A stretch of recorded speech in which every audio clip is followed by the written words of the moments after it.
အားလုံးပဲမင်္ဂလာပါဒီနေ့အိမ်မှာ9ကြော်ကိုမကြီးနှစ်လေးနဲ့စော့ချွတ်ချင်းလေးလှုပ်စားတယ်ပေါ့နော်အပြင်မှာဝယ်စားရင်ဈေးကြီးရဲကိုယ့်အကိုအိမ်မှာလှုပ်စားတယ်ပေါ့နော်အဲ့တော့ကျမကဒီ9မကြီးစော့ဆန်းလေးကိုမကြီးနှစ်ကလေးလှုပ်ပုံလုပ်နည်းလို့ကျမပြောပြမယ်အရင်ဦးဆုံးဇလာဗီယာ9နှစ်ကောင်ကိုကြော်လိုက်မယ်ပေါ့နော်ဒီနေရာမှာဇလာဗီယာသုံးလို့ရတယ်ငချင်းသုံးလို့ရတယ်ကက်ကတစ်သုံးလို့ရတယ်ပေါ့နော်ကိုကြိုက်တဲ့9ကိုသုံးပါကျမတော့ဇလာဗီယာ9လေးကိုသုံးပါတယ်ပေါ့နော်2ကောင်ကိုအရင်ဦးဆုံးကြော်ပြီးတော့ကျမဆယ်ထားလိုက်တယ်ပြီးသွားလို့ရှိရင်ပူစီနဲ့ပြီးသွားလို့ရှိရင်ရှမ်းနန်နန်ရဲ့ပင်စိမ်းရည်ကိုရောပြီးတော့ပြီးသွားငရုတ်သီးစိမ်းရည်ကိုပေါ့နော်ရောပြီးတော့ကျမတစ်ခါတည်းကြိတ်လိုက်ပါမယ်ကြိတ်ပြီးသွားလို့ရှိလို့ရှိရင်ကျမကကျက်သွန်ဖြူနီရဲ့အဓိကပေါ့နော်အဓိကအဖြူလေးနဲ့ဂျင်းလေးနဲ့လုပ်လဲရတယ်ကျမကအနှစ်ကလေးလိုချင်တော့အဖြူအနီလေးသုံးလိုက်တယ်ပြီးသွားလို့ရှိရင်ငရုတ်သီးအယောင်တင်မုတ်လေးကိုထည့်လိုက်တယ်ပေါ့နော်ပြီးသွားရင်ခရုစီ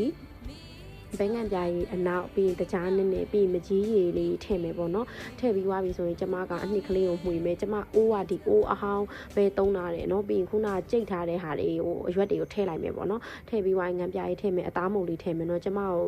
ရဲ့အိုးလေးကအရန်လေးဟောင်းနေတာဖြစ်တဲ့အတွက်ကျမအိုးဟိုဗာလေဘေးနာသူ့မှာအဲ့ဟိုတုတ်တဲ့အမဲတွေမရှိတော့တာအိုးကြီးကဟိုဟာဖြစ်တယ်တရားဖြစ်တယ်မပြောနဲ့နော်ကျမကြိုပြောတာပါတယ်ပြီးသွားလို့ရှိရင်လုံးဝသွားကြက်ပြီးအေးသွားပြီဆိုရင်အဲ့အနှစ်ကကွာပြစ်ကလေးဖြစ်သွားတာပေါ့နော်မကြီးနှစ်နဲ့ဆိုအဲ့ဒါဆိုရင်9မကြီးနှစ်ဆော့